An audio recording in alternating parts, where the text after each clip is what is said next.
Shalom. I had a thought. I made a video before. It was called, and it was basically I said how I lost my religion. And some may have been startled about that, like, man, you lost your faith. No, I said I lost my religion. I'm gonna try to share this thought that I was given. This may be several videos. This is the etymology online definition of religion. And at the end of this, I'll show you where it came from, religion. The thought of religion and the definition of religion, where it came from. You get where I'm going. Religion now, 12th century, 1200. State of life bound. That's a term. State of life bound by monastic vows. Also conduct indicating a belief in a divine power. From Anglo-French religion, 11th century.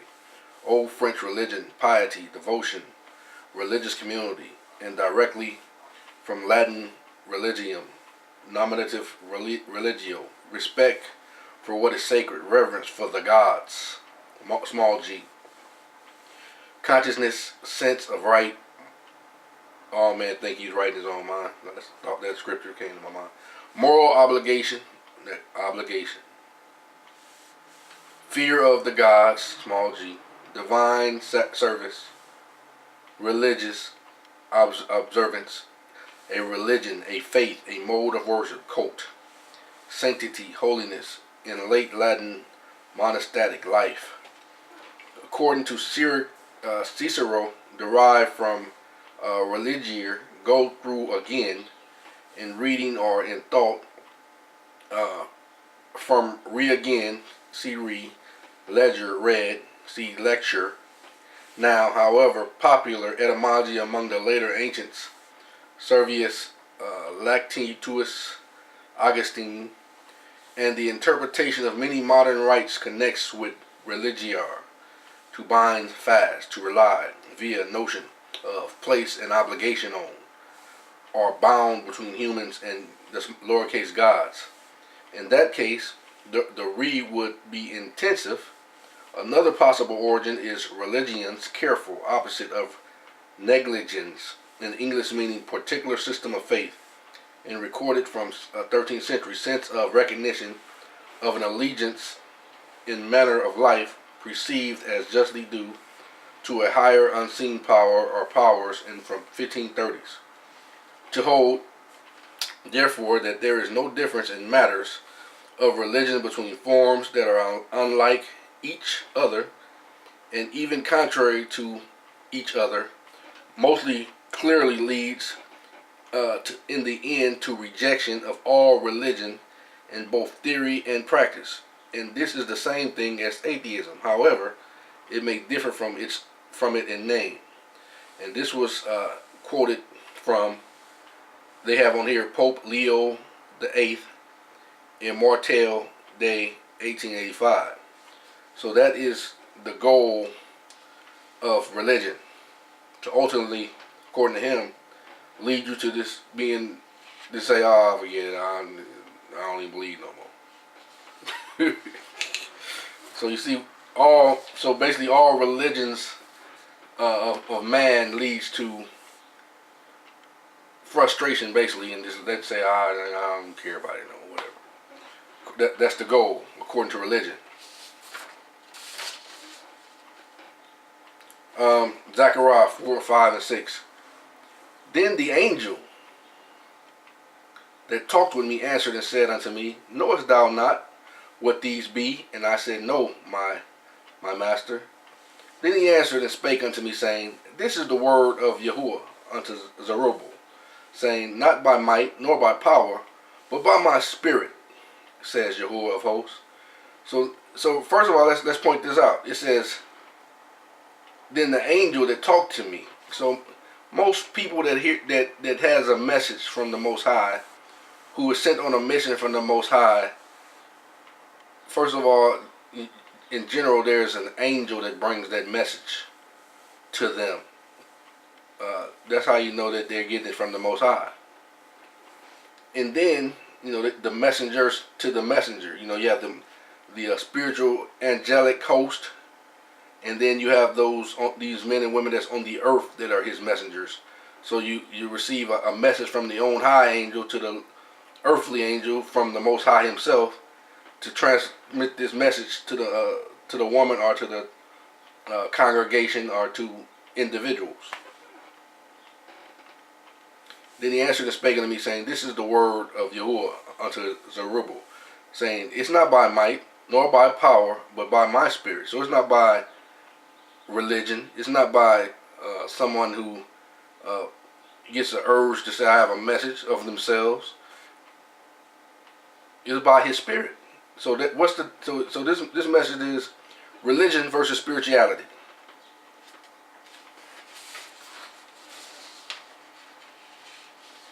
Then also, this is the definition of religious. Devout, pious. This is from the Etymology Dictionary. Devout, pious, imbued with or expressive of religion devotion. Meaning pertaining to religion. Sacrilege. 1300s. Crime of stealing what is consecrated to Elo. Sacrilegium. Temple robbery. Of stealing of sacred things from sacrilege. Stealer of sacred things. Noun use of objective, from phrase sacrum, ledger, to steal sacred things. Take, pick up, to collect, gather. Second element is not from religion. Superstitious, involving faith in supernatural powers or magic, characteristics of pagan religion or false religion. Full of dread of supernatural, from superstitious prophecy, soothsaying, excessive fear of the gods, God, small gods, superstition.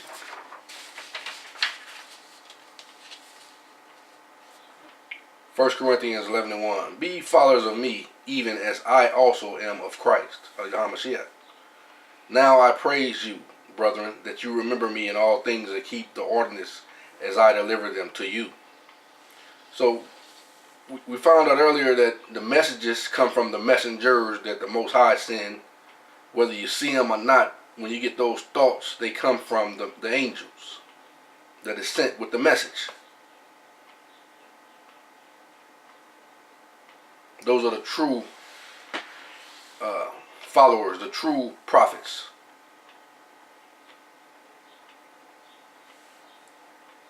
Now I praise you, brethren, that you remember me in all things and keep the ordinances as I delivered them unto you. But I would have you know that the head of every man is Christ, HaMashiach, and the head of the woman is the man. And the head of Christ is Elo. So if you put that in perspective to the people, Christ, the heads on this earth that the Most High has put on this earth to bring this message of truth. The woman, those who don't have the insight, they have the heart for Elo, but they don't have the insight to hear from Elo themselves in many times. So they have the Christs, or the ministers, or the heads that Most High has put in this earth to bring his message to them, to lead them. And the head of Christ of the HaMashiach is Elo, the Supreme.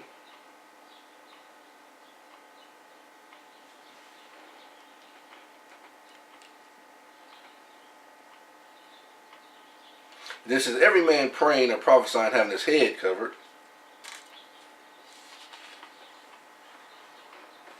See, a lot of men is walking around, and this is no judgment. It's no judgment. But a lot of men has, covered themselves with their own doctrine, own knowledge. And based on that, they lead silly women astray. Just sharing thoughts. Then another scripture said, I believe if I got it right, he says, follow me as I follow HaMashiach. But if I follow not HaMashiach, don't follow me. Then the other thought that came to my head was, put on this mind that was also in the Hamashiach. So if anyone is teaching, preaching, leading that is not following the mind that is as it is written, if you believe on me as it is written, is not following that mind, don't follow him.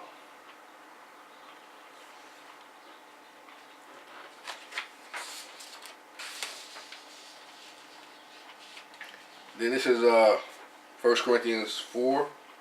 Let a man so account of us as the ministers of Yahushua HaMashiach, it says of Christ or HaMashiach, and stewards of the mysteries of Elo. Moreover, it is required in stewards that a man be found faithful. But with me it is a very small thing that I should be judged of you, or of man's judgment. Yea, I judge not my own self, for I know nothing by myself. Yet I am not hereby justified, but he that judges me is Yahuwah. Therefore judge nothing before the time, until Yahuwah come, who both will bring to light the hidden things of darkness, and will make manifest the counsels of the hearts. Then shall every man have praise of Elo.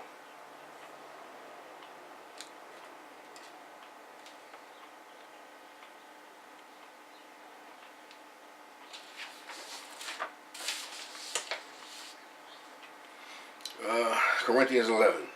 I praise you, brothers, that you remember me in all things, and keep the traditions as I delivered them to you. But I would have you know that the head of the woman is the man, and the head of the man is Christ, and the Hamashiach, and the head of the Hamashiach is Elo. Every man praying or prophesying having his head covered dishonors his head. How can you hear from the Most High if you listening to your own mind? If you ministering out of your own heart, you've been puffed up to the point to where you are the word now. You don't hear from the Most High. You lead people by your own thoughts and minds and imaginations and lusts. But every woman who prays or prophesies with her head uncovered dishonors her head.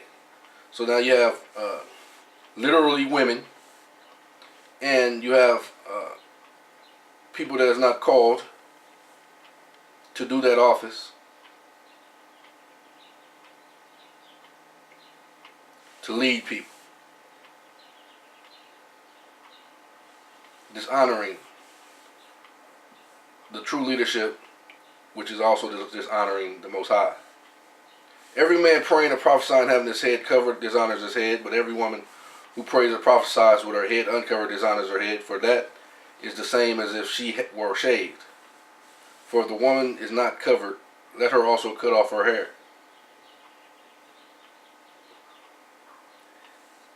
But if it's a shame for a woman to have her hair cut off or shaved, let her be covered. For a man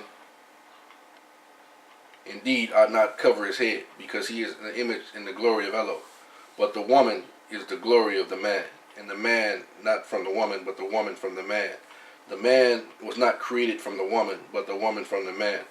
For this reason the woman ought not to have a veil of authority over her head, because of the angels. See, the angels not coming to talk to the woman in that capacity, to give her the message.